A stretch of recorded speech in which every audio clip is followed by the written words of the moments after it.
Assalamu alaikum, everybody. Sorry for the delay.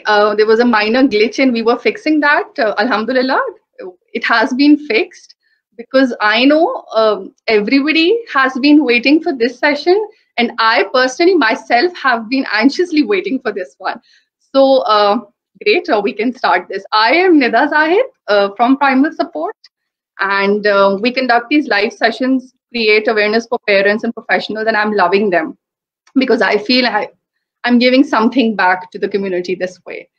And today we will be discussing a very important topic, reinforcement sampling and scheduling. And I have with me a very special guest. I have with me Ms. Faiza Badr. She's a speech and language pathologist. She is also a PhD scholar, and she's managing the rehabilitation department at Shifa International Hospital. She has been associated with Shifa International Hospital for the past 13 years, and I believe they're very lucky to have her. I am really, really honored to have her live from our page. And more than me, my team is excited because my team has been trained by her, and they own her more than they own me. And I at times do feel a bit left out, and I wanted to vent this out in public life, and I'm done with it now. But jokes aside, we all love her. I have huge respect for her. She is an institution of knowledge, and I'm sure we'll all learn a lot from her today. So let's welcome her live. I won't keep you waiting now. From our page, Miss Faiza Badr. Assalamu alaikum, ma'am. वालेकुम सलाम. कैसी हैं ma'am आप? मैं बिल्कुल ठीक हूँ Nida. Thank you so much and I am truly humbled by the introduction, and no doubt you yourself is contributing so much for the community that you deserve this type of team, and I'm also glad to be part of your attention. Thank you, ma'am. We were really honored. I'm telling you, my team was so excited कि उनको हो रहा था कि when will you come? And everybody, since we've made this announcement yesterday that you will be coming live, I've been receiving messages, and everybody has so many nice things to say about you. And I will try I will try my best to come up to your expectations. And the topic which we are going to discuss today, the reinforcement thing. Actually, one of the reasons I chose to talk about this topic is that I think the majority of our parents who are bringing their children to our different centers for therapies, our teachers, and nowadays what I have noticed that parents and even grandparents are now using this term very frequently. And other day I was sitting in my office and I saw that a grandfather who brought his, I believe, his grandson for the therapy. He knocked the door and he gave a packet of chips to the therapist and said कि ये इसकी reinforcement है. तो it was like to सी कि भी अब हमारे जो पेरेंट्स हैं वो भी ये टर्मिनोलॉजी यूज कर रहे हैं, हम स्कूल्स में टीचर से भी ये टर्म सुनते रहते हैं. तो आई थॉट कि एक जो टर्म है जो कि बड़ी कॉमनली यूज हो रही है उससे रिलेटेड जो कुछ एम्बिग्विटीज हैं उनको क्लियर कर दिया जाए, और आपकी जो एग्जिस्टिंग नॉलेज है रीइंफोर्समेंट के हवाले से उसमें अगर कुछ चीजें मैं लिमिटेड सी ऐड कर सकूं तो आई थिंक ये बड़ी अच्छी चीज हो जाएगी. तो स्पेशली रीइंफोर्समेंट की बात करते हैं तो वहां पे एक बड़ी मेजर कंफ्यूजन आती है पॉजिटिव और नेगेटिव रीइंफोर्समेंट के हवाले से. और अक्सर हमारे जो कोलीग्स हैं जब हम आपस में बैठे हुए होते हैं, इट्स बीन एजेस के we are working in this field, still positive और नेगेटिव रीइंफोर्समेंट समहाउ थोड़ी मिक्स कर जाती है. या एक जो हमें ये एम्बिग्विटी होती है कि जी ये रीइंफोर्समेंट है, नेगेटिव रीइंफोर्समेंट और पनिशमेंट में क्या डिफरेंस है. इस किस्म की छोटी चीजें हैं जो कि आपके प्लेटफॉर्म से I would like to address.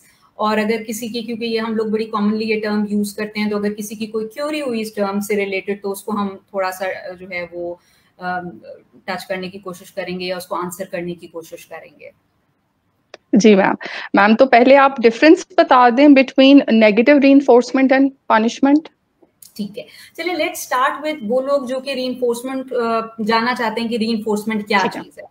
तो अगर हम बात करते हैं कि जी रीइंफोर्समेंट क्या चीज है, तो रीइंफोर्समेंट कोई भी ऐसी चीज जिसकी एडिशन या जिसका प्रेजेंट करना या जिसका रिमूव कर देना एक टारगेटेड बिहेवियर को रिपीट करेगा. या जिससे टेंडेंसी या प्रोबेबिलिटी एक बिहेवियर के अकर होने की बढ़ जाएगी, उसके लिए हम टर्म रीइंफोर्समेंट यूज करते हैं। ठीक है, यानी रीइंफोर्समेंट कोई भी ऐसी चीज है जो कि हमारे टारगेटेड बिहेवियर को इंक्रीज करेगी, उसकी प्रोबेबिलिटी को इंक्रीज करेगी। और यहाँ पे ये चीज मैं चाहूंगी कि आप लोग नोट कर लें कि रीइंफोर्समेंट से, चाहे वो पॉजिटिव रीइंफोर्समेंट हो चाहे वो नेगेटिव रीइंफोर्समेंट हो, बिहेवियर इंक्रीज करेगा।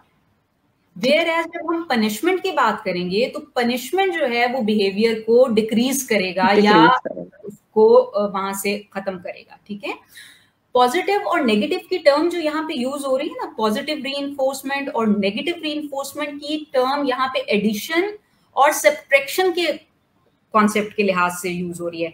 यहाँ पे एडिशन और सब्ट्रैक्शन ये नहीं है कि जो रीइंफोर्समेंट है वो ऐड हो रही है या सब्ट्रैक्ट, दोनों में आपने वो चीज प्रेजेंट की या वो चीज हटाई, लेकिन उससे बिहेवियर ने इंक्रीज ही होना है। ठीक है, नेगेटिव, चलिए हम कुछ एग्जांपल से इसको थोड़ा और क्लियर कर लेते हैं। पॉजिटिव रीइंफोर्समेंट है फॉर एग्जांपल कि एक बच्चा है, उसने जो है वो अपना जो प्ले रूम था उसमें अपनी एक्टिविटी के बाद उसने अपने तमाम टॉयज जो हैं वो बास्केट में डाले, अपने रूम को क्लीन किया। तो जब उसने ये तमाम एक्टिविटी कर ली तो रूम से निकलते हुए हमने उसको एक लॉली दे दी। ठीक है, तो हमने उसकी बिहेवियर को जो है वो रीइंफोर्स कर दिया, और वो नेक्स्ट टाइम जब भी कोई प्ले एक्टिविटी करेगा या वो अगर खाना खा रहा है तो वो उसके बाद अपनी प्लेट को या डाइनिंग टेबल को जो है वो साफ करने की कोशिश करेगा, या कोई भी जो बिहेवियर हमने उसको टारगेट किया जिसके लिए हमने उसको रीइंफोर्स किया, उसकी टेंडेंसी जो है वो इंक्रीज हो जाएगी, प्रोबेबिलिटी इंक्रीज हो जाएगी कि नेक्स्ट टाइम भी उस गिवन सिचुएशन में बच्चा वो एक्टिविटी करेगा। ठीक है, नेगेटिव रीइंफोर्समेंट जो कि थोड़ा ट्रिकी है वो इस लिहाज से कि फॉर एग्जांपल हमारे पास एक बच्चा है जो कि हाइपर सेंसिटिव है साउंड्स को। ठीक है, जब भी कोई लाउड म्यूजिक होता है तो वो बच्चा जो है वो अपने लेट जाता है जमीन पे, वो हाथ पांव मारने लगता है या वो हेड बैंग करने लगता है। अब इस इंस्टेंस में अगर एक बच्चे ने लाउड म्यूजिक को सुन के अपने कानों पे हाथ रख दिया और आपने वहां से उस लाउड म्यूजिक को रिमूव कर दिया, तो टेंडेंसी क्या है कि वो बच्चा नेक्स्ट टाइम भी अपने कान कवर करेगा। यहाँ पे नेगेटिव रीइंफोर्समेंट है, आपने उस स्टिमुलस को रिमूव किया है एनवायरनमेंट से, लेकिन बिहेवियर इंक्रीज कर रहा है। ठीक है, तो reinforcement will always lead to repetition of that behaviour या probability of that behaviour to take place again in the given setting. Whereas punishment, अब पनिशमेंट में भी हम समटाइम्स पॉजिटिव नेगेटिव की बात करते हैं, तो पनिशमेंट की पॉजिटिव नेगेटिव में अगेन एडिशन और सब्ट्रैक्शन की बात हो रही होती है। अदरवाइज पनिशमेंट नेगेटिव के लिए इस्तेमाल होता है या रीइंफोर्समेंट पॉजिटिव के लिए यूज होता है, लेकिन पॉजिटिव रीइंफोर्समेंट, नेगेटिव रीइंफोर्समेंट, ये टर्म किस तरह है? पॉजिटिव रीइंफोर्समेंट आपने कोई चीज दे दी ताकि बिहेवियर इंक्रीज हो, नेगेटिव में आपने वो चीज हटा ली ताकि बिहेवियर इंक्रीज हो। बिहेवियर ने इंक्रीज होना है रीइंफोर्समेंट के साथ। पनिशमेंट में आपने एडिशन की या सब्ट्रैक्शन की, दोनों सूरतों में उस बिहेवियर ने खत्म होना है, कम होना है। फॉर एग्जाम्पल नेगेटिव की हम क्या बात करते हैं कि एडिशन क्या हो गई कि आपके पास एक बच्चा आया क्लास में और वो लेट है। बच्चा जब क्लास में आया वो थोड़ा लेट एंटर हुआ, सारे लोगों ने 5 सेंटेंसेस बनाने थे, आपने बच्चे से कहा कि आपको 10 बनाने हैं। ठीक है, अब आपने कुछ ऐड किया उसके काम में, एडिशन हो गई, लेकिन ये है उसके लिए पनिशमेंट जिसकी वजह से नेक्स्ट टाइम वो लेट नहीं आएगा, बिकॉज बाकी बच्चे 5 सेंटेंस बना के प्ले एरिया में और वो बच्चा 10 सेंटेंस बना रहा है। ठीक है, अच्छा नेगेटिव पनिशमेंट नेगेटिव ही होती है, लेकिन जब हम पॉजिटिव नेगेटिव की बात करते हैं, हम ऑफिस गए, हम लेट हो गए, कार पार्किंग में जगह नहीं मिली, अब आपको कार पार्क करने के लिए अक्रॉस द रोड जाना पड़ा। अब यहाँ पे क्या चीज है कि वहां पे वो चीज हटा दी गई है, कार पार्किंग में जो जगह आपके लिए एलोकेटेड थी वो रिमूव कर दी गई है, वहां पे अब आपको जगह नहीं मिल रही है, लेकिन उसकी वजह से अगेन क्या हो रहा है कि बिहेवियर वो वाला यानी लेट आने वाला बिहेवियर जो है वो कम होना शुरू हो जाएगा। ठीक है, तो ये बेसिक सी चीज है। इसी के अंदर इन्हीं बातों में हमने बेसिकली रीइंफोर्समेंट की टाइप्स को डिस्कस कर लिया है कि रीइंफोर्समेंट की जो हम टाइप्स की बात करते हैं, पॉजिटिव रीइंफोर्समेंट है, नेगेटिव रीइंफोर्समेंट है, पनिशमेंट, तो ये चीजें हमने थोड़ी सी जो है वो देख ली हैं कि जब हम रीइंफोर्समेंट की बात कर रहे हैं तो हम बेसिकली चीज इंट्रोड्यूस कर रहे हैं या चीज रिमूव कर रहे हैं, लेकिन रीइंफोर्समेंट की टर्म हम उसी वक्त यूज करेंगे जब बिहेवियर जो है वो इंक्रीज कर रहा है या उसकी प्रोबेबिलिटी इंक्रीज कर रही है। ठीक है, ठीक है, ये ठीक है, ठीक है मैम, एग्जाम्पल्स बड़ी अच्छी दी आपने, जो है वो बिल्कुल क्रिस्टल क्लियर हो गया। मैम सैम्पलिंग क्या होती है, रीइंफोर्समेंट सैम्पलिंग? ठीक, अच्छा देखिए, एक एग्जाम्पल हम अक्सर सुनते हैं, उर्दू की भी एक कहावत है, वो पुराने जमानों में बहुत यूज होती थी कि अगर आपने दरख्त काटने हैं ना, तो पहले आप अपनी, अगर 1 घंटा है आपके पास दरख्त काटने के लिए, तो पहला जो आपका स्लॉट है टाइम 10-15 मिनट वो आरी को या आपकी जो वो है उसको तेज करने में कर दें। या हम कहते हैं कि जी पेंसिल पहले 5 मिनट शार्प कर लें, उसके बाद आप अपना लंबा चौड़ा पेपर आराम से हल करें। अगर हम इस चीज को समझे ना, तो सैम्पलिंग बेसिकली प्रिपरेशन है। सैम्पलिंग की जब हम बात करते हैं, जब हम रीइंफोर्समेंट सैम्पलिंग की बात करते हैं, या इसके लिए टर्म इस्तेमाल होती है प्रेफरेंस असेसमेंट। आपको एक एग्जांपल देती हूँ, चलिए मैं आपको बताती हूँ सैम्पलिंग क्या है और क्यों जरूरी है। एक बच्चा है, वो गया शॉप में और उसने वहां से, उसकी मदर ने कहा आप ले लें, आपने जो भी लेना है, और उसने एक स्लैंटी का पैकेट पकड़ लिया। ठीक है, अब मेरे लिए या उसकी मदर के लिए ये है कि जी स्लैंटी इसके लिए रीइंफोर्सिंग है या इसकी पसंद की चीज है, इसने स्लैंटी उठा ली है। अब वो बच्चा स्लैंटी लेके आया और वो थेरेपिस्ट के पास बैठा। आपका स्पीच थेरेपिस्ट है, ऑक्यूपेशनल थेरेपिस्ट है, फिजिकल थेरेपिस्ट है, उसको आप पता है कि ये इसके लिए रीइंफोर्समेंट है क्योंकि उसको कन्वे किया गया है या उसने देखा है कि बच्चे ने सबसे पहले स्लैंटी का पैकेट उठाया है।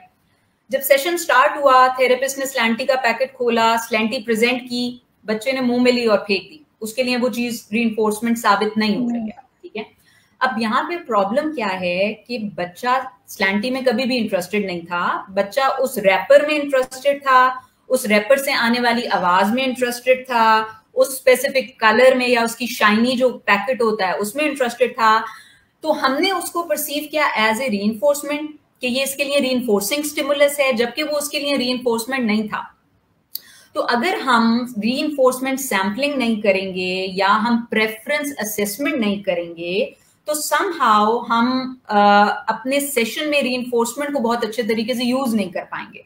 तो अगर हम ये चाहते हैं कि जो रीइंफोर्समेंट है वो सक्सेसफुल साबित हो और उसकी वजह से बच्चा जो है वो अप्रोप्रिएट बिहेवियर शो करे, तो हमें किसी भी सेशन को स्टार्ट करने से पहले, या इवन अगर हम क्लासरूम की बात करते हैं, किसी एक्टिविटी की बात करते हैं, हम वर्क सेटअप्स की बात करते हैं, हम उन लोगों की बात करते हैं जो कि डिफरेंट सेटअप्स को मैनेज कर रहे हैं, तो वो अगर अपने जो उनके सब ऑर्डिनेट्स हैं, टीम मेंबर्स के लिए रीइंफोर्समेंट की बात करते हैं, तो पहले हमें ये देखना पड़ेगा कि जो चीज हम एज ए रीइंफोर्समेंट यूज कर रहे हैं वो हमारे, जिसको हम प्रेजेंट कर रहे हैं उसके लिए रीइंफोर्सिंग है भी कि नहीं या नहीं है। तो इसके लिए एक चीज इस्तेमाल की जाती है जिसको कहते हैं रीइंफोर्समेंट सैम्पलिंग। ठीक है, तो रीइंफोर्समेंट सैम्पलिंग के अंदर हम बेसिकली एक हायरार्की बना रहे होते हैं, एक इन्वेंट्री डेवलप कर रहे होते हैं, एक लिस्ट बना रहे होते हैं सिंपल वर्ड्स में, जिसमें हम ये देख रहे होते हैं कि गिवन जो हमारा क्लाइंट है जिसके साथ हम रीइंफोर्समेंट यूज करना चाह रहे हैं, उसके लिए सबसे ज्यादा रीइंफोर्सिंग चीज क्या है, कौन सी ऐसी चीज है जो कि कभी उसके लिए ठीक है रीइंफोर्सिंग है, जब कुछ भी ना हो तो वो उस पर भी थोड़ा बहुत रिस्पॉन्स दे देता है, और कोई चीज ऐसी है जिसके ऊपर वो बिल्कुल रिस्पॉन्स नहीं देता या उसके बिल्कुल भी उसके लिए वो चीज रीइंफोर्सिंग या मोटिवेटिंग नहीं है। ठीक है, इसके लिए हम जो टेक्निक्स यूज करते हैं, अक्सर मेरे पास पेरेंट्स आते हैं, स्पेशली जब हम ऑटिज्म स्पेक्ट्रम डिसऑर्डर की बात कर रहे होते हैं, अगर मैं उनसे पूछूं कि जी ये जो बच्चा है इसके लिए क्या चीज रीइंफोर्सिंग है या किस चीज में इसका इंटरेस्ट है, तो समटाइम्स ऐसा होता है कि मदर ये कहती है कि मुझे नहीं पता, हमें नहीं आइडिया कि इसके लिए क्या चीज रीइंफोर्सिंग है, हमें नहीं पता इसको क्या पसंद है, ये कभी अपनी पसंद शेयर नहीं करता, इसने कभी नहीं बताया कि मुझे क्या चीज पसंद है। तो इस तरह के इंस्टेंस में जो है हम जो जब जहां पर हमें इंफॉर्मेशन जो है वो पेरेंट्स से नहीं मिल रही, बच्चा अपनी प्रेफरेंसेस खुद नहीं बता पा रहा, या हमें उसके जो केयर गिवर्स हैं उनसे कोई इंफॉर्मेशन नहीं मिल रही, तो हम फॉलो करते हैं ऑब्जर्वेशंस। ठीक है, ऑब्जर्वेशन जो है वो नेचुरलिस्टिक ऑब्जर्वेशन भी हो सकती हैं और सीडेड ऑब्जर्वेशंस भी हो सकती हैं। सीडेड ऑब्जर्वेशन की टर्म हम तब यूज करते हैं कि जब हमने जो हमारी नेचुरल एनवायरनमेंट है उसमें प्री प्लान्ड कुछ ऑब्जेक्ट्स इंट्रोड्यूस किए होते हैं, या वहां पर हमने कुछ ऐसी चीजों को थोड़ा सा मैनिपुलेट किया होता है विदाउट लेटिंग क्लाइंट नो कि ये एक मैनिपुलेटेड एनवायरनमेंट है जहाँ पे ऑलरेडी वो चीजें मौजूद हैं जिसपे हम बच्चे का रिस्पॉन्स देखना चाह रहे होते हैं ना। तो एक चीज होती है ऑब्जर्वेशन स्केड्यूल, जिसके अंदर हम एक बच्चे को एक फ्री एनवायरनमेंट में ऑब्जर्व करते हैं कि उसका किस चीज में इंटरेस्ट है और वो किस चीज को क्या चीज उसके लिए रीइंफोर्सिंग साबित हो सकती है, और उसकी हेल्प से हम एक इन्वेंट्री डेवलप करते हैं। ठीक है, जब हम ऑब्जर्वेशन कर रहे होते हैं तो उसमें हमने 3 चीजें देखनी होती हैं। नंबर 1 जो चीज देखनी होती है वो ये होती है अप्रोच, कि आपकी एक गिवन चीज है या आपने बच्चे के सामने एक चीज रखी हुई है या एनवायरनमेंट में एक चीज मौजूद है, तो बच्चे ने उस चीज को अप्रोच किया, यानी जाके उसको पकड़ने की कोशिश की, उसको थेरेपिस्ट के हाथ से लेने की कोशिश की, उस तक पहुंचने की कोशिश की, तो ये चीज है अप्रोच। ठीक है, इसके बाद नेक्स्ट चीज आ जाती है इंगेज करना, कि बच्चा उसके अंदर इंगेज भी हो रहा है या नहीं। एक तो ये ना, आपने अप्रोच किया और उसके बाद उठा के फेंक दिया, आपके लिए इंटरेस्ट सिर्फ ये था कि वो चीज आपके हाथ में आ जाए, उसके बाद आपका उसमें इंटरेस्ट खत्म हो गया। ठीक है, और या ये कि वो चीज आपके लिए नई थी, तो आपको एकदम से लगा ये क्या चीज है, आपने उसमें इंटरेस्ट लिया, मगर वो सिर्फ अप्रोच की हद तक था, आपने वो चीज देखी, उसके बाद आपको लगा नहीं ये मेरी वो नहीं है, इंटरेस्ट की चीज नहीं है, और आपने उसको फेंक दिया। तो आप जब ऑब्जर्वेशन कर रहे हैं, जब आप एक बच्चे को किसी एक स्पेसिफिक एनवायरनमेंट में ऑब्जर्व कर रहे हैं, तो सबसे पहले ये देखें कि उसने उस चीज को अप्रोच किया नहीं किया। अगर अप्रोच किया तो वो उस एक्टिविटी में इंगेज हुआ या नहीं हुआ, और उसके बाद हम ये देखेंगे कि उस बच्चे ने अगर इंगेज हुआ तो इंगेजमेंट की ड्यूरेशन क्या थी, वो उस एक स्पेसिफिक स्टिमुलस के साथ कितनी देर एंगेज रहा, वो उसके साथ कोई मीनिंगफुल एंगेजमेंट थी, उसने उसको एक्सप्लोर करने की कोशिश की, उसने उसके साथ कोई प्ले मतलब मीनिंगफुल प्ले में इन्वॉल्व हुआ नहीं हुआ, कितनी देर एक्सप्लोर किया, ये चीजें हमें देखने की जरूरत है।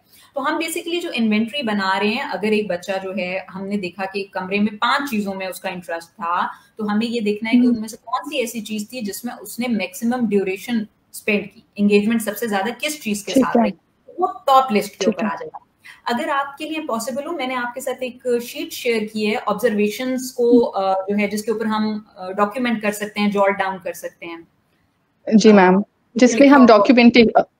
अच्छा मैम, मैं मेरे आपने शेयर किया, I'll just share that just for our audience to see के ये क्या चीज है। मतलब अगर ये शीट इजीली डाउनलोड हो सकती है इंटरनेट से, आप कर सकते हो। अगर ना भी कर सको तो आप सिंपल एक पेपर के ऊपर ये चीज जो है वो लिख लें कि आप क्या आइटम था जिसको बच्चे ने जो है वो अप्रोच भी किया, उसमें वो एंगेज्ड भी रहा, और उसके ऊपर एक सर्टेन टाइम ड्यूरेशन जो है वो उसने स्पेंड की।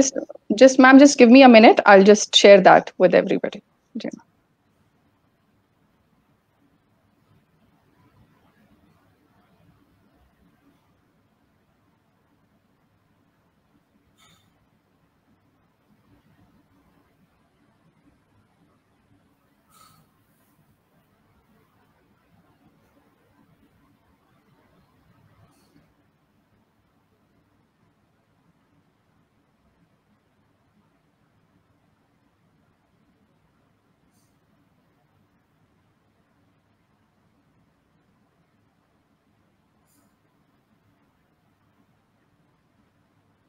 मैम। बिल्कुल। तो अगर आपके सामने ये इतनी ज्यादा क्लियर ना भी हो तो मैं आपको थोड़ा सा बता देती हूँ कि इस पे सिंपल डेट लिखी हुई है, नाम आपका जो क्लाइंट है उसका आपने नाम लिख लेना है, किसने ये ऑब्जर्वेशन शीट बनाई है वो आप उस पर लिख सकते हैं, आपके साथ उनके पेरेंट्स में से कौन इन्वॉल्व था उसके बारे में आप थोड़ा सा दे देते हैं। उसके बाद आप इसमें सिंपल लिखा हुआ है कि एक्टिविटी या आइटम क्या था, उसने अप्रोच किया नहीं किया अप्रोच, और उसके अंदर जो है वो उसने उसके साथ इंगेज हुआ, उसको कितना एक्सप्लोर किया, कितना मैनिपुलेट किया या नहीं किया, और उसके बाद ड्यूरेशन लिखी हुई है। और इस तरीके से आप एक पूरी ये लिस्ट प्रिपेयर कर लेंगे, और एंड में आप ये देख लेंगे कि बच्चे ने किस जो आइटम है या एक्टिविटी है उसमें सबसे ज्यादा एंगेजमेंट शो की है ड्यूरेशन के अकॉर्डिंगली, कि किस जो एक्टिविटी है उसके अंदर वो सबसे ज्यादा इन्वॉल्व रहा है। ठीक है, तो ये आप सिंपल शीट खुद प्रिपेयर भी कर सकते हैं, और अगर आप चाहें तो आप इसको इंटरनेट से डाउनलोड भी कर सकते हैं। ठीक है, इसका नाम है फ्री ऑपरेंट ऑब्जर्वेशन लॉग।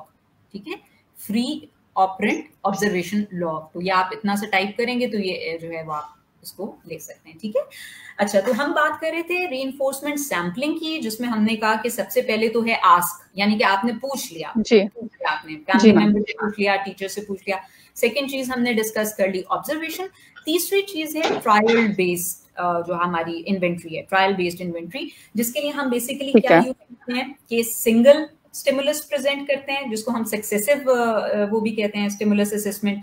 उसके बाद हम स्टिमुलस को पेयर्स में प्रेजेंट करते हैं, या फिर हम मल्टीपल जो आइटम्स है उसके ऊपर बच्चे की जो है वो प्रेफरेंसेस को देखने की कोशिश करते हैं। ठीक है, अब हमारे पास बच्चे ऐसे आते हैं जिनके लिए चूज करना डिफिकल्ट है। ठीक है, अगर आप उनके सामने दो चीजें प्रेजेंट करते हैं तो हो सकता है कि बच्चा दोनों चीजों को पकड़ने की कोशिश करे, और हो सकता है कि बच्चा उन दोनों चीजों को पकड़ने की कोशिश बिल्कुल भी ना करे। तो सबसे सिंपल और इजीएस्ट वे क्या है कि आपने बच्चे के सामने एक चीज प्रेजेंट की और ये देख लिया कि बच्चे के सामने जो एक सिंगल चीज आप प्रेजेंट कर रहे हैं, फॉर एग्जांपल आप उसके सामने एक पेन प्रेजेंट कर रहे हैं, आपने सिंपल ये देख लिया कि बच्चे ने पेन को पकड़ने की कोशिश की है, आपसे लेने की कोशिश की है या नहीं की है, बच्चे ने उसके बाद उसमें बच्चा एंगेज हुआ है या नहीं हुआ, उसने उसको स्क्रिबल करने की कोशिश की है, मुंह में डालने की कोशिश की है, उसने उसके साथ क्या किया, और आपने एक स्टॉप वॉच में ये मेजर कर लिया कि बच्चा इस पेन के साथ कितनी देर जो है वो एंगेज रहा है, ठीक है। तो ये आपने बेसिकली क्या किया है कि आपने उसके साथ जो है वो सिंगल जो स्टिमुलस असेसमेंट है ये आपकी इस तरीके से हो जाएगी।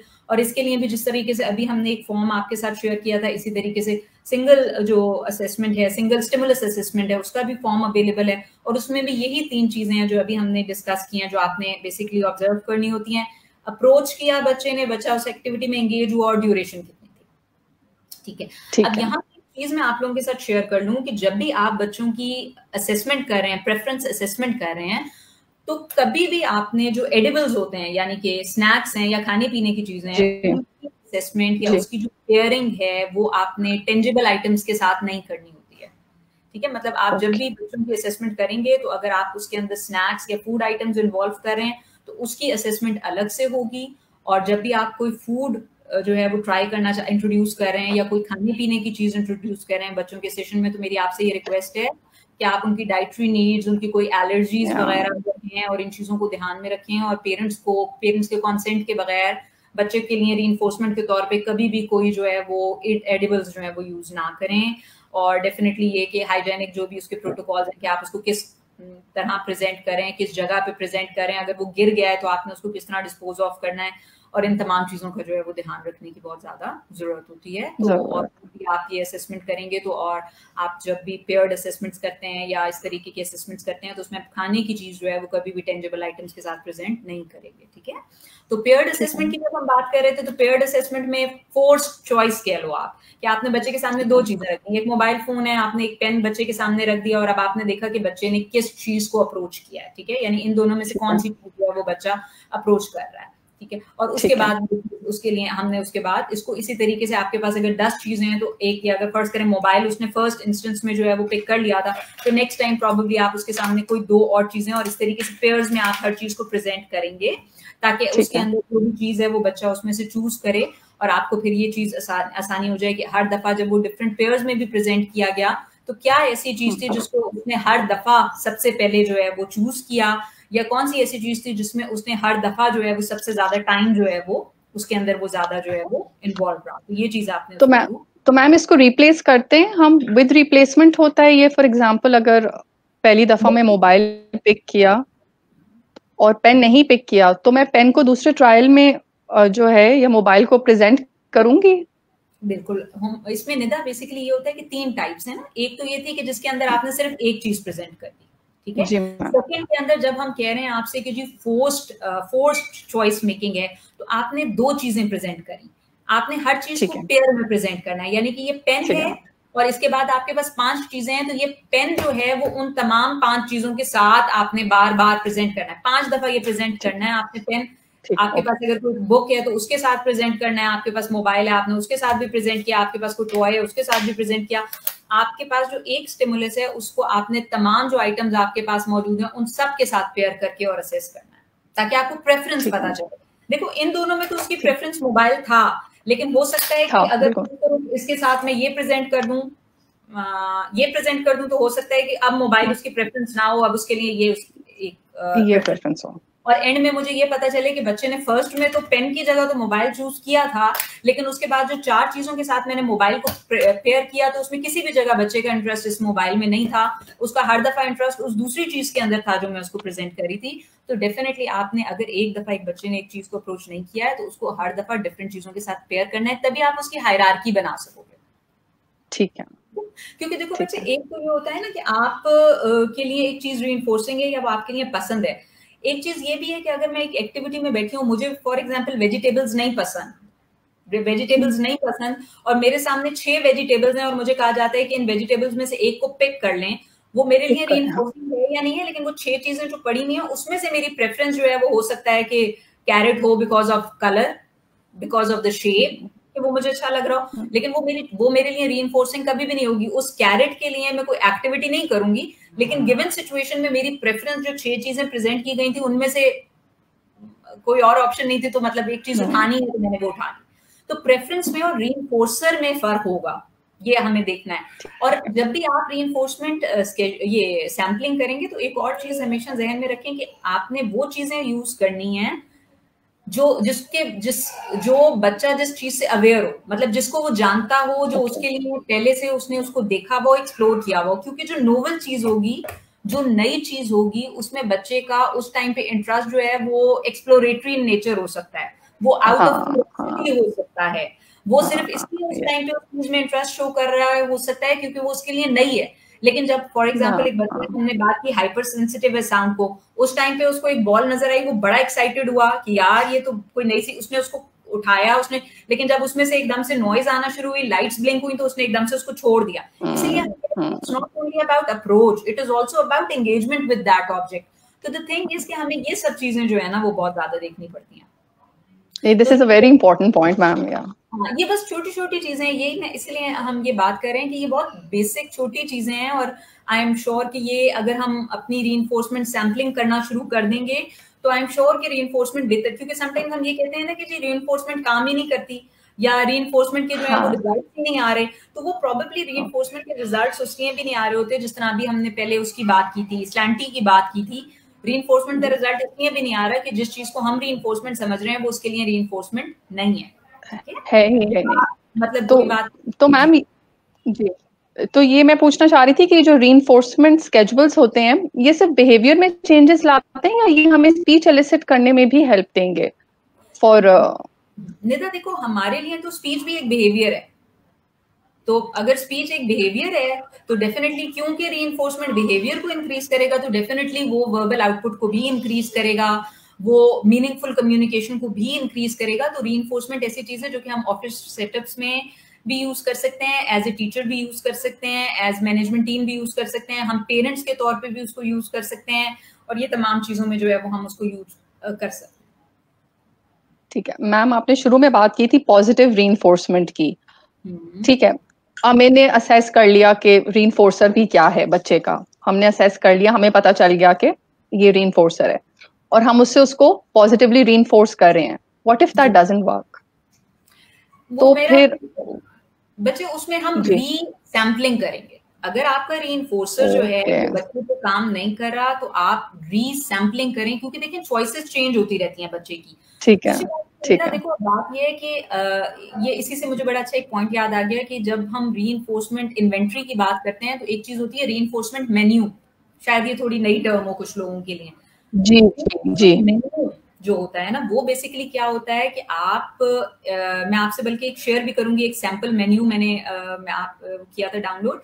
मेन्यू का मतलब ये होता है कि भाई अगर फर्ज करो कि आपने बच्चे के लिए जो रीइंफोर्समेंट रखी हुई है वो एडिबल है, अब बच्चा उस टाइम पे खाना खाकर आया है और आप उसको जो चीज प्रेजेंट कर रहे हैं, इस टाइम पे उसको भूख ही नहीं लग रही कि वो चीज उसके लिए एज ए रीइंफोर्सर काम करे, जबकि जब आपने रीइंफोर्समेंट सैम्पलिंग की थी तो सबसे टॉप पे वो चिप्स थे, लेकिन इस टाइम पे वो चिप्स उसके लिए एज ए रीइंफोर्समेंट यूज नहीं हो सकते। रीइंफोर्समेंट मेन्यू का मतलब ये होता है कि हम बच्चे के साथ सिर्फ एडिबल्स नहीं, आपके पास पूरा एक मेन्यू है, एडिबल्स में से क्या चीज बच्चे के लिए हाईली रीइंफोर्सिंग है, एक्टिविटी वाइज क्या चीज रीइंफोर्समेंट है। हमारे बहुत सारे पेरेंट्स कहते हैं कि जी ये सारा वक्त इसके लिए सारी रीइंफोर्समेंट लैपटॉप ही है, हम एक तरह से लैपटॉप से हटाने की कोशिश कर रहे हैं, दूसरी तरफ आपने देखा है कि ये सबसे ज्यादा जो है वो एंजॉय भी लैपटॉप करता है, ये सबसे ज्यादा अच्छा रिस्पॉन्स भी लैपटॉप को देता है। तो द थिंग इज कि क्या हमने आउटडोर सेटिंग में बच्चे की रीइंफोर्समेंट सैम्पलिंग की है? कभी हम बाहर लेके गए, हमने देखा है कि वो बहुत ज्यादा रीइंफोर्समेंट उसके लिए, ये रीइंफोर्सिंग उसके लिए है कि वो पौधों को पानी दे, वो बहुत एंजॉय करता है पानी को, उसके लिए ये बड़ी, वो आपकी तमाम एक्टिविटीज कंप्लीट करने के लिए तैयार होगा जब उसको ये पता होगा कि मैंने बाहर जाना है और मुझे टैप दिया जाएगा या मुझे वो दिया जाएगा, गार्डनिंग इक्विपमेंट मिलेगा कि मैं पौधों को पानी डालूं। तो मेन्यू का मतलब बेसिकली ये है कि आप हमेशा बच्चे के लिए टॉयज हैं तो सिर्फ टॉयज की स्केड्यूलिंग ना, टॉयज की सैम्पलिंग ना करें, उसकी हायरार्की नहीं बनाएं, आपके पास पूरा एक मेन्यू होना चाहिए। आउटडोर एक्टिविटी में सबसे इंपॉर्टेंट चीज बच्चे के लिए क्या है, रिलेशनशिप्स में हो सकता है कि उसको ये बहुत अच्छा लगता हो कि मैं ये एक्टिविटी कर लूंगा तो मैं कजन से मिलूंगा या मैं ग्रैंड मदर के पास जाऊंगा या मैं कोई ऐसी चीज करूंगा, ये तमाम चीजें उसके लिए रीइंफोर्सिंग हो सकती हैं। तो ये हमें इस तरह का पूरा एक मेन्यू डेवलप करना चाहिए जिसमें स्नैक्स हो गए, एक्टिविटीज हो गई, टीवी प्रोग्राम्स हो गए, रिलेशंस हो गए, सेंसरी वो बच्चे जिनकी सेंसरी इश्यूज हैं उसके अंदर जो आपकी सेंसरी एक सैम्पलिंग है वो बहुत इंपॉर्टेंट है। एक बच्चा हो सकता है उसको बहुत अच्छा लगता हो कि आप उसको हग करें, एक बच्चे के लिए रॉकिंग चेयर पे बैठ के रॉक करना बहुत रीइंफोर्सिंग हो सकता है। तो सैम्पलिंग में अनफॉर्चुनेटली हमारा ये होता है कि वी प्रेफर एडिबल्स। इजी होता है, मतलब कि आपने चिप्स दे दिए, टॉफी दे दी, चॉकलेट दे दी, बिस्किट दे दी। लेकिन मेरा अपना तो आपको यही सजेशन होगा कि एक पूरा मेन्यू होना चाहिए जिसमें से बच्चे के पास चॉइस होनी चाहिए कि अगर इस टाइम पे वो खाना खाकर आया और चिप्स में इंटरेस्टेड नहीं है तो आपके पास रीइंफोर्समेंट के लिए उस टाइम पे किसी और कैटेगरी में से कोई चीज होनी चाहिए।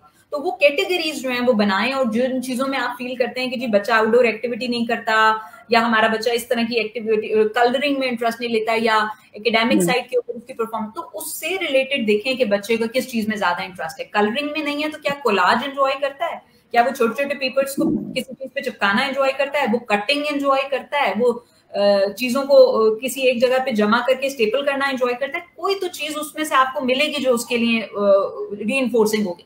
और फिर उसके बाद आप स्लोली एंड ग्रेजुअली जिस तरह आप उसको इंस्टिंक्शन की तरफ जाते हैं या उसको नेचुरल एनवायरनमेंट में ऐसी सिचुएशन प्रोवाइड करते हैं कि विदाउट एनफोर्समेंट भी बच्चा उस चीज में एंगेज होना चाहता है। मैम एक क्वेश्चन आया है इससे रिलेटेड ही हमारे पास कि the criteria for fading reinforcement. अच्छा देखिए, उसके लिए ये है, हमें बेसिकली ये देखना पड़ता है कि अगर आपका हम जब भी एक बच्चे को कोई एक चीज रीइंफोर्समेंट के तौर पर प्रेजेंट करते हैं तो समटाइम्स आप देखते हैं कि बच्चा वो चीज छोड़ने के लिए तैयार ही नहीं हो रहा। आपने उसको एक टॉय दिया है और बच्चे ने उस टॉय को जो है वो ग्रैब कर लिया है और उसके बाद वो उसको छोड़ने के लिए तैयार नहीं हो रहा। तो ये मिस आमना ने क्वेश्चन पूछा है, तो मैं उनको ये कहूंगी कि आमना, जब भी आप रीइंफोर्समेंट फेडिंग की तरफ जाएंगे तो आपने कभी भी जो है वो एकदम से फेडिंग नहीं करनी है। उसके लिए आते हैं स्केजुअल्स। आप सबसे पहले जो है वो अगर फर्ज करें कि कॉन्टिन्यूअस रीइंफोर्समेंट है तो आप इंटरमिटेंट की तरफ जाएंगे। जब बच्चा इंटरमिटेंट रीइंफोर्समेंट पे रिस्पॉन्ड करना शुरू कर देगा तो फिक्स्ड रेशो की तरफ, फिक्स्ड रेशो के बाद इंटरवल के ऊपर जाएंगे। इस तरीके से करके आप उसको स्लोली एंड ग्रेजुअली फेड करेंगे। आपका फेडिंग का मतलब ही ये है कि डिफरेंट स्केड्यूल्स को इंट्रोड्यूस करना।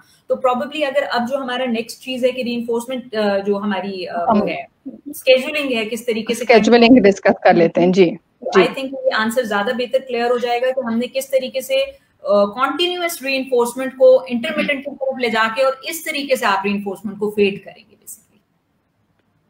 तो मैम इसको थोड़ा सा एक्सप्लेन कर दें जो स्केड्यूल्स हैं इनको, ताकि हम इनको टच अपॉन कर लें। बिल्कुल, अगर आपके लिए निदा पॉसिबल हो, मैंने एक वीडियो शेयर की थी, अगर आप वो थोड़ी देर के लिए प्ले कर दें और हम लोग उसके बाद इसको डिस्कस कर लें तो आई एम श्योर कि चीज थोड़ी और आसानी से क्लियर हो जाएगी। जी ma'am, so let's play the video. वो मैं कंप्लीट प्ले करूं मैम वीडियो? जी ma'am, okay okay okay ma'am, I will.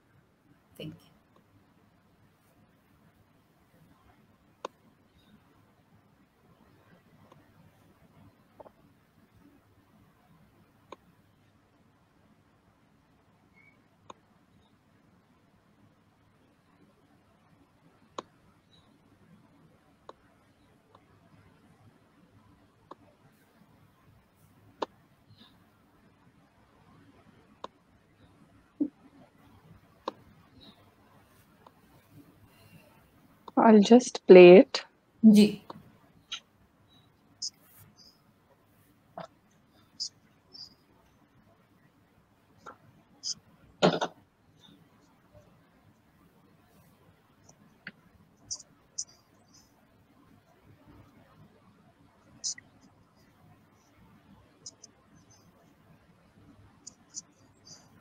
इसको अगर थोड़ा सा लाउड कर दें Nanda.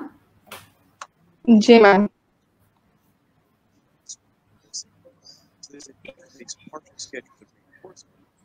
Vary in their ability to maintain their behaviors. These were actually discovered by B.F. Skinner through observation of reward schedules of animals. However, they apply to humans too. So there are 4 schedules of partial reinforcement. Each one has a different effect on controlling behaviors. As you're watching this video, you'll probably think of situations in your life where your behavior is reinforced on each of these schedules. And by the end of the video, you'll be able to label those situations with terminology used by the competition. So here you can see the 4 schedules of partial reinforcement. If these terms are new to you, don't worry, they'll start to make a lot of sense when you break them apart. So for our purposes, I want you to associate the word ratio with amount of responses.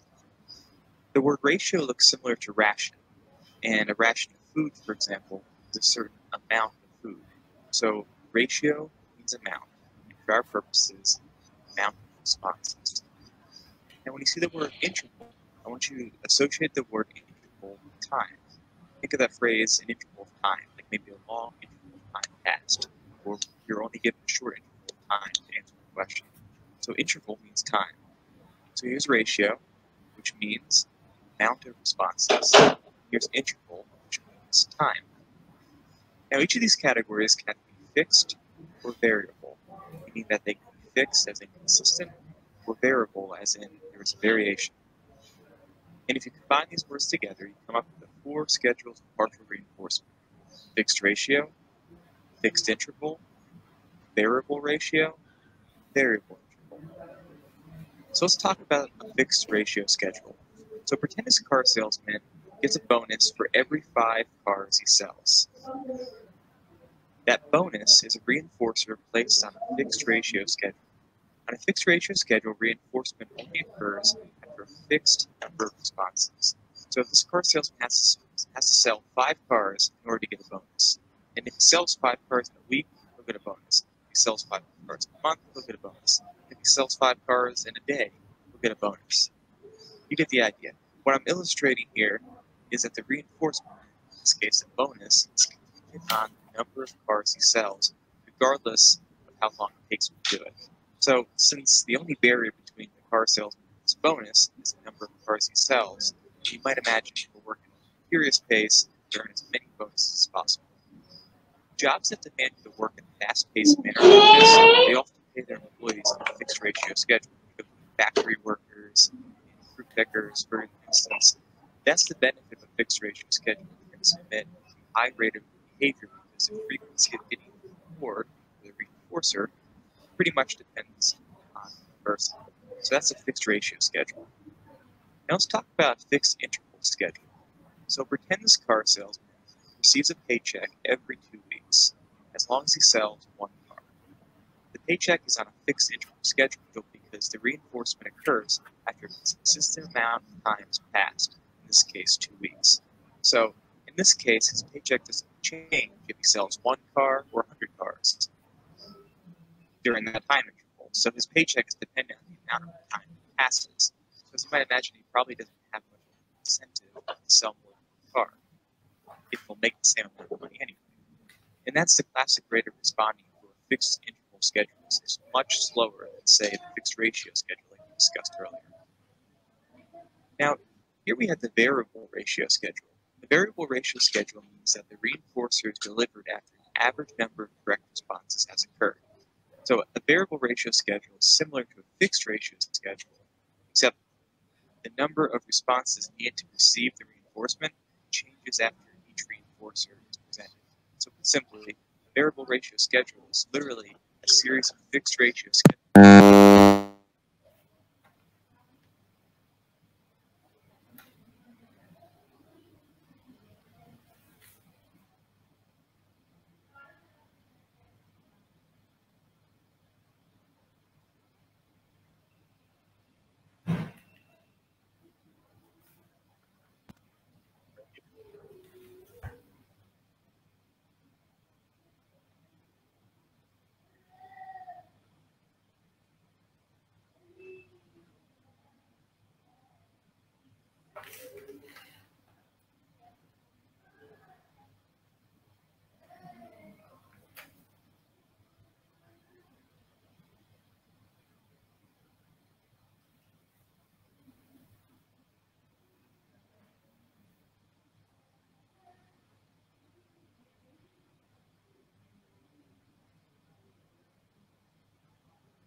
Hi.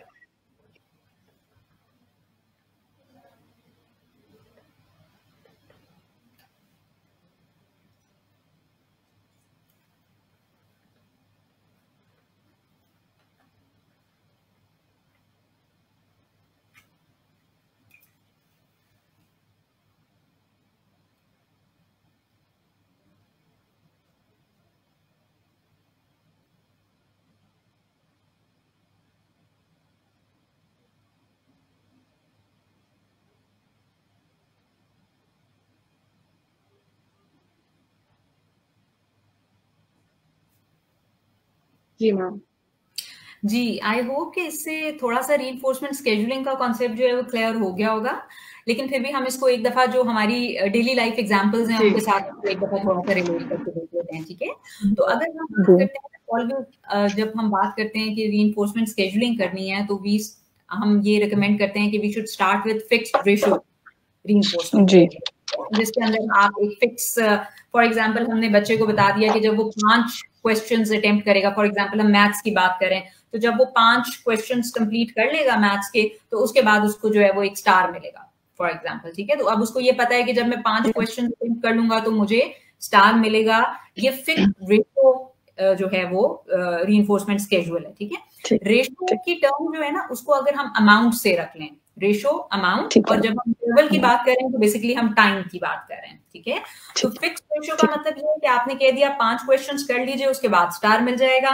अगर variable ratio की बात है तो हमने बच्चे से, अगर उसने 3 क्वेश्चंस किए हमने उसको स्टार दे दिया, उसके बाद उसके 5 के बजाय 7 क्वेश्चंस के बाद स्टार दे दिया, फिर 3 क्वेश्चंस के बाद स्टार दे दिया। तो बच्चे को ये नहीं पता कि मैं कितने क्वेश्चंस कर लूंगा तो मुझे स्टार मिलेगा, लेकिन उसको ये पता है कि जी स्टार्स मिलने हैं, ठीक है? तो वो ये है कि वो कोशिश करेगा कि जी मैं जितने ज्यादा क्वेश्चन कर लूं, मुझे नहीं पता कब मुझे स्टार मिल जाएगा, ठीक है? तो हम स्टार्ट करते हैं फिक्स्ड रेशियो से, और फिर उसके बाद जो है वो हम स्लोली एंड ग्रेजुअली जो है वो आगे की तरफ आते हैं। तो हमने फिक्स्ड रेशियो रीइंफोर्समेंट की बात कर ली, हमने वेरिएबल रेशियो रीइंफोर्समेंट की बात कर ली। अब हम बात करें फिक्स्ड इंटरवल रीइंफोर्समेंट स्केड्यूल की।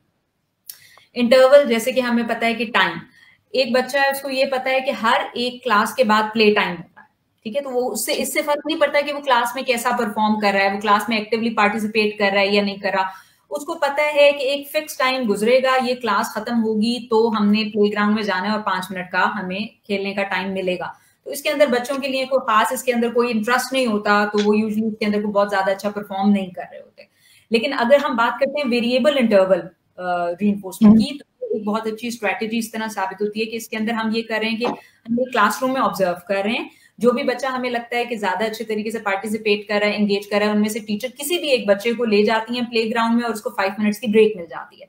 यहाँ पर हर बच्चे को ये नहीं पता कि मुझे कब ब्रेक मिलेगी, और उसको ये पता है कि टीचर उसको ऑब्जर्व कर रही है, तो वो मोस्ट ऑफ द टाइम ये करने की कोशिश करेगा कि पता नहीं टीचर किस टाइम पे मेरा बिहेवियर ऑब्जर्व कर रही है, टीचर किस टाइम पे मेरे इंटरेक्शंस को जो है वो नोटिस कर रही है, और किस टाइम पे मेरी बारी आ जाएगी कि मुझे बाहर जाना है। तो वो थ्रू आउट उस सारे टाइम पीरियड के अंदर जो है वो बेहतर परफॉर्म करने की कोशिश कर रहा होता है। तो जब हम फेडिंग की भी बात करते हैं, अभी जो एक क्वेश्चन में सामने इकबाल ने पूछा था, जब हम फेडिंग की बात करते हैं तो we start from fixed ratio and then slowly and gradually हम उनको वेरिएबल इंटरवल की तरफ लेकर आते हैं, और उसके बाद वो उसी तरीके से हम उसको जो है वो वहां से ठीक है खत्म करके उसको एक नेचुरल एनवायरनमेंट ऐसा प्रोवाइड करते हैं कि उसके लिए वो बिहेवियर जो है वो इतना इनकलकेट हो जाए कि विदाउट इवन अ रीइंफोर्समेंट वो उस चीज को जो है वो उस तरीके से एक्ट आउट करे। ठीक है मैम, जो लाइव क्वेश्चंस आए हैं मैं उनको जी उनको लेती हूँ।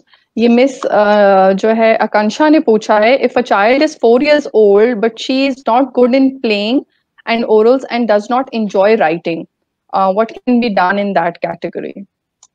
ठीक है, आपने जो क्वेश्चन पूछा है वो जो लिखा हुआ है वो यही है कि खेलने में अच्छी है, ओरल एक्टिविटीज में अच्छी है, लेकिन she does not enjoy writing. अब इसके लिए देखिए मैं आपको ये रिकमेंड करूंगी कि हो सकता है कि हम बच्चे को, अगर वो पेन के साथ लिखने में इंटरेस्टेड नहीं है, तो मे बी हम पहले एक सैंड ट्रे इंट्रोड्यूस करें, जस्ट टू सी कि क्या वजह है कि बच्ची राइटिंग में इंटरेस्ट नहीं ले रही है। अगर हम उसके लिए एक सैंड बॉक्स जो है वो प्रोवाइड कर दें और उसके अंदर हम देखते हैं कि बच्ची जो है वो उसके अंदर जो है वो खेलते खेलते हम उसको किसी ऐसी एक्टिविटी की तरफ ले जाएं कि जी ठीक है ये सैंड है, इसके अंदर जब आप पूरी अल्फाबेट्स लिख लेंगी तो यू विल गेट कोई भी जो भी उसके लिए रीइंफोर्सिंग थिंग है, कोई एडिबल है, या अगर उसके लिए हमने कोई टॉय रखा हुआ है या स्टार रखा हुआ है, और उसके बाद स्लोली एंड ग्रेजुअली जब उसको ये चीज आ जाए कि हाँ जी ये एक्टिविटी कंप्लीट की, अब स्टार मिला, फिर हम उसको आहिस्ता आहिस्ता कहें कि नहीं अब आपने सैंड पे नहीं, अब आपने इसको जो है वो कागज पे लिख के दिखाना है, और फिर स्लोली एंड ग्रेजुअली हम पेन इंट्रोड्यूस करें. बट आई वुड रिकमेंड कि in this case it could be dyslexia और एनी अदर इशू जिसकी वजह से बच्ची राइटिंग में इंटरेस्ट नहीं ले रही, तो we just can not go casually about it. ये भी हो सकता है कि जी एक नेचुरल फिनोमेना है कि बच्ची लिखना नहीं चाहती, आजकल टैब्स का जमाना है, बच्चे इतना ज्यादा जो है वो ऊपर इन्वॉल्व होते हैं, लेकिन ये भी हो सकता है कि she have some difficulty with pincer grip. तो आई थिंक इस तरह के जो मतलब ये जो क्वेश्चन है इसके अंदर शायद हमें थोड़ी सी और डिटेल्ड हिस्ट्री अगर मिल जाए या हम उसको ऑब्जर्व कर लें तो आंसर देंगे. लेकिन अगर हम इसको रीइंफोर्समेंट के स्केड्यूल में आप मुझे पूछोगे तो मैं आपको यही रिकमेंड करूंगी कि पहले आप देख लें कि उसके लिए क्या चीज जो है वो रीइंफोर्सिंग है, और उसके बाद स्लोली एंड ग्रेजुअली हम उसको राइटिंग की तरफ लेकर आए. ठीक है. We have one more ma'am. इन्होंने पूछा है लेट मी नो वन. जी आप रीड करें. जी. Child responds in some sound. What it means is Bera is clear and you put any musical toy near his ear. He is 4 years old. Non-verbal. ठीक है. आपका question ये है कि जी अगर एक बच्चा जो है वो साउंड्स पे रिस्पॉन्ड नहीं कर रहा और अगर कोई टॉय वगैरह है तो उसको कान के बहुत करीब ले आके सुनने की कोशिश करता है, और क्या इसका मतलब है कि बेरा क्लियर है? देखिए बेरा जो है, अब ये काफी डिटेल्ड इसका आंसर बनता है कि जो हमारी हेयरिंग है वो कंडक्टिव भी होती है और सेंसरी न्यूरल भी होती है, यानी कि पाथवे कि अगर फर्ज करें कि कान का ये जो बाहर वाला हिस्सा है इसमें जो हमारी ये ट्यूब है इसके अंदर कोई वैक्स वगैरह है, कोई मवाद जमा हो गया है, तो हो सकता है कि बच्चे के कान में बहुत अच्छी आवाज ना जा रही हो, या जिस तरह आपने बुजुर्गों को देखा है कि वो थोड़ा करीब हो जाते हैं बात को सुनने के लिए, तो इससे इस तरह का कोई इशू हो सकता है. और ऐसा भी हो सकता है कि बच्चे की कोई सेंसरी न्यूरल हियरिंग लॉस हो और इसका ताल्लुक जो है वो कंडक्शन से ना हो, और वो इसलिए कान के करीब चीज को लेकर आता है कि उसको आवाज नहीं जा रही होती है. तो बेरा के क्लियर होने के बाद मतलब बेरा की असेसमेंट सिर्फ एक टॉय के करीब होने पे रिस्पॉन्ड करने पे नहीं दी जा सकती, फॉर्मल टेस्टिंग जो है इस तरह के केसेस में जरूरी है. और फिर आपने जिस तरीके से कहा कि बच्चा बोल भी नहीं रहा है और वो साउंड्स के ऊपर, let me know one thing, if a child responds on some sound, वो सिर्फ कुछ साउंड्स के ऊपर रिस्पॉन्ड करता है, तो इससे हम ये बिल्कुल नहीं कह सकते कि बेरा क्लियर है. वो एक फॉर्मल टूल है जिसके थ्रू वो एक पूरे मतलब एक असेसमेंट वो है, उसके अंदर हम इस बेसिस के ऊपर इसको क्लियर या अनक्लियर नहीं कह सकते. और मैम वो एक साउंड की बात हो रही है, नॉन सम साउंड, तो उस पे तो नहीं हम ये कह सकते कि देखिए वही बात है कि वो फिर थोड़ा टेक्निकल हो जाएगा आंसर कि हाई फ्रीक्वेंसी साउंड्स होती हैं और लो फ्रीक्वेंसी साउंड्स होती हैं. लो फ्रीक्वेंसी साउंड्स होते हैं. हाँ, रिस्पॉन्ड कर रहा है तो क्योंकि हियरिंग में ऑपोजिट होता है कि low frequency sounds easy to hear होती हैं as compared to high frequency sounds. तो वही बात है कि अगर हम इसके लिए भी, या तो फिर हमने 6 लिंक टेस्ट होता है एक इनफॉर्मल, अगर आप बेरा के लिए नहीं जानना चाह रहे तो इनिशियली 6 लिंक टेस्ट के ऊपर हम ये देख के कह सकते हैं कि आप बेरा की जरूरत है या नहीं है. तो इसके लिए मैं आपको ये कहूंगी अगर 4 साल का बच्चा है और बोल नहीं रहा और सुनने के लिए वो, तो आप बिल्कुल डिले ना करें, आप कुछ घर पे ना करें, आप उसको सीधा ऑडियोलॉजिस्ट के पास ले जाके हियरिंग असेसमेंट कर लें. इसका कोई नुकसान नहीं है, एटलीस्ट अगर फायदा नहीं होगा, लेकिन इसमें ट्रायल एंड एरर में हम बड़ा बच्चे का प्रेशियस टाइम वेस्ट करेंगे. तो आप प्लीज उसको ऑडियोलॉजिस्ट दिखाएं. जी ma'am. Which schedule should be used for a new task? Fixed ratio. Fatima, आप वालेकुम सलाम and thank you for asking this question. जब भी आप कोई न्यू टास्क जो है वो इंट्रोड्यूस कर रहे हैं तो सबसे पहले तो आप सैम्पलिंग कर लेंगे. सैम्पलिंग के बाद जो हायरार्की बन गई उसके बाद जब आप स्केड्यूल की बात करोगे बेटा तो सबसे पहले फिक्स्ड रेशियो से स्टार्ट कीजिए ताकि उसको एक सेट पैटर्न मिल जाए कि मैं ये करूंगा तो मुझे, जब बच्चे को एश्योरिटी हो जाएगी ना उसके बाद फिर स्लोली एंड ग्रेजुअली हम उसको आगे लेके चलेंगे. ठीक है ma'am. We are done with अभी तक के जो हमारे पास आए हैं लाइव क्वेश्चंस, तो अब हम इसको बस मैम रैप अप करते हैं. आप बस मुझे ये बताएं कि जी मैम आप बोलें. मैं ये कह रही हूँ कि रीइंफोर्समेंट जो है वो इतनी मतलब मेरे नजदीक तो ये पूरा एक सब्जेक्ट है, इतनी इसके अंदर डिटेल्स हैं, बट आज हमारा जो फोकस था वो ज्यादा यही था कि हम जो हमारी पेरेंट्स हैं, केयर गिवर्स हैं, हमारे जो टीचर्स हैं, हमारा ज्यादा फोकस आज जो बात करने का है वो बेसिकली इसको साइकोलॉजी के पॉइंट ऑफ व्यू से हम इसको नहीं डिस्कस कर रहे. आज हम इसको बिल्कुल बेसिक्स में लेके जा रहे हैं कि हम जो basic day to day life में रीइंफोर्समेंट को कैसे यूज करें, और हम इसको सिर्फ थेरेपी तक लिमिट नहीं करें और स्पीच थेरेपी एबीए तक लिमिट नहीं करें. तमाम जितने भी हमारे अलाइड प्रोफेशनल्स हैं वो हमारे पेरेंट्स, हमारे कोलीग्स अपने वर्क सेटअप्स में, और रीइंफोर्समेंट को हम जो है वो कितना ब्रॉडली यूज कर सकते हैं उसको समझने की जरूरत है।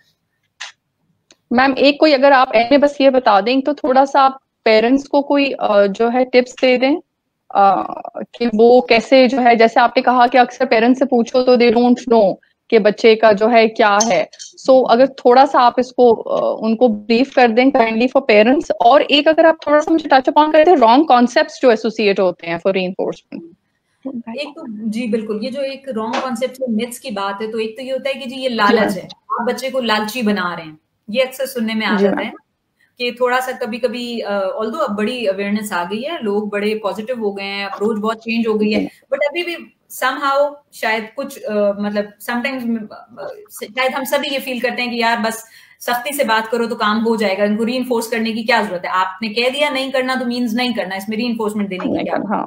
इस तरह की चीजें हम सबके जहन में कभी कभी आती हैं, बट द थिंग इज के रिसर्च ये कहती है कि रीइंफोर्समेंट जो है वो एक पॉजिटिव तरीका है जिसके अंदर बच्चे की पर्सनालिटी को इंटैक्ट रखते हुए उससे उसके बिहेवियर को, जो डिजायरेबल बिहेवियर है, उसको इंक्रीज किया जा सकता है। तो ये जो एक मिथ है या एक जो रॉन्ग कॉन्सेप्ट है कि जी रीइंफोर्समेंट बच्चे को लालची बना देती है, वो उस केस में लालची बना देती है कि आपने फिक्स रेशियो से स्टार्ट किया और उसी पे ही आप लगे रहे, कि आपने उसको इस चीज का आदी बना दिया कि आप हर 5 क्वेश्चंस के बाद उसको टॉफी मिलेगी, वरना वो आगे क्वेश्चंस नहीं अटेम्प्ट करेगा। तो शायद ये चीज हमारी रीइंफोर्समेंट स्केड्यूलिंग को ना समझने और ना अप्लाई करने की वजह से होती है कि बच्चा जो है वो लालची तो टर्म मतलब हम उसको फेड आउट नहीं करते, आप ये कहना चाह रही हैं हम उसको फेड आउट नहीं करते? फेड आउट नहीं करते, तो बेसिकली ये है कि आप उसको फिक्स रेशियो से जब स्लोली एंड ग्रेजुअली जो है वो रेशियो इंटरवल की तरफ लेके जाएंगे तो बच्चा उस पर लालची नहीं होगा, वो ही विल जस्ट अंडरस्टैंड कि मेरा एक बिहेवियर है, उसका क्या कॉन्सिक्वेंस आता है या उसके अगेंस्ट मुझे क्या चीज मिलती है, तो ये उसकी मोटिवेशन को बेहतर बनाएगा। और फिर ये है कि आप जिस तरीके से, अगर हम बोलने की एक बात की थी अभी निदा ने कि क्या बोलने को भी इंक्रीज करेगा, तो अगर शुरू में जो है वो एक बच्चा जो है वो एक चिप्स के पैकेट को पॉइंट करता है और आप उसके सामने कहते हैं चिप्स और उसको वो चिप्स का पैकेट दे देते हैं, और जिस तरह से जिसे हम हाइब्रिड अप्रोच कहते हैं, तो अगर बच्चा चिप्स बोलता है और उसको चिप्स मिल जाता है तो उसके बाद स्लोली एंड ग्रेजुअली आप ऐसी सिचुएशन क्रिएट करें कि बच्चे को खुद से चिप्स बोलना पड़े। पहले तो उसके सामने चिप्स है, वो चिप्स को चिप्स देख के बोलता है और उसको चिप्स मिल जाता है।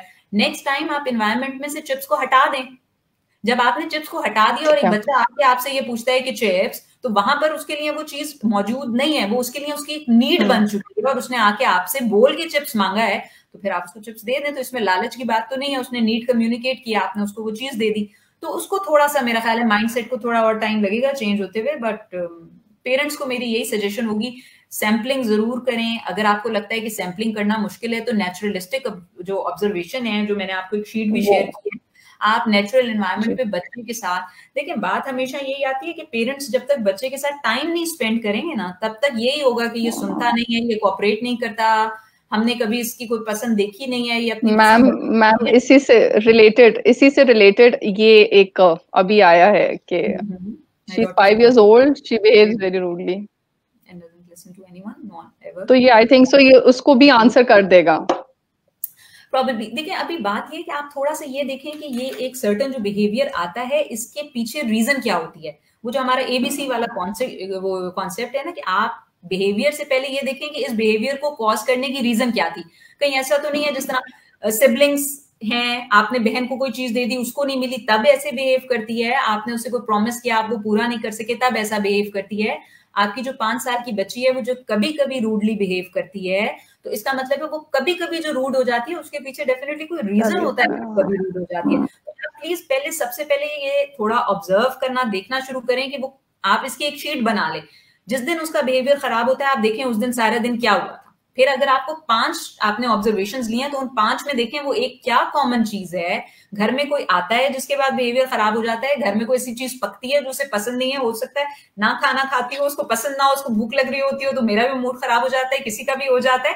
तो आप थोड़ी सी ऑब्जर्वेशन लें और देखें 5 ऑब्जर्वेशन में कौन सी ऐसी चीज कॉमन है उन 5 दिनों में जिसके बाद बच्ची का बिहेवियर खराब होता है, और उस चीज को केटर करने की कोशिश करें प्लीज। ठीक, thank you so much ma'am जी, thank you so much, it was wonderful to have you. बहुत इंफॉर्मेटिव सेशन रहा। टाइम हमारे पास थोड़ा सा लिमिटेड है, वरना तो काफी जो थी चीजें प्लान की थी आपने भी शेयर करने के लिए, बट बिकॉज टाइम कंस्ट्रेंट की वजह से जो है, बट मैक्सिमम हमने जो है ना कवर कर लिया। Thank you so much. You're welcome. It was a pleasure to have you. It was a pleasure to have you. Thank you so much. Okay, ma'am. Thank you. Khuda Hafiz. Khuda Hafiz. Okay, what an amazing session this was. Very informative. If you have any other question regarding your child, you can send that particular question in the comment section and I'll get back to you. I'll get in touch with Ma'am Faiza and I'll connect you to her, or I'll get back to you regarding your query. And you can follow and like our page of Primal Support for further updates. I'll see you all again, inshallah, soon with another live session with another guest with another informative session. Tab tak ke liye Khuda Hafiz. YouTube page पर upload होने वाली videos से बाखबर रहने के लिए सुर्ख रंग के सब्सक्रिप्शन वाले बटन पर क्लिक करना ना भूलिए। बेल आइकन पर क्लिक कीजिए, आपको हर नई वीडियो के बारे में नोटिफिकेशन मौसूल हो जाएगा।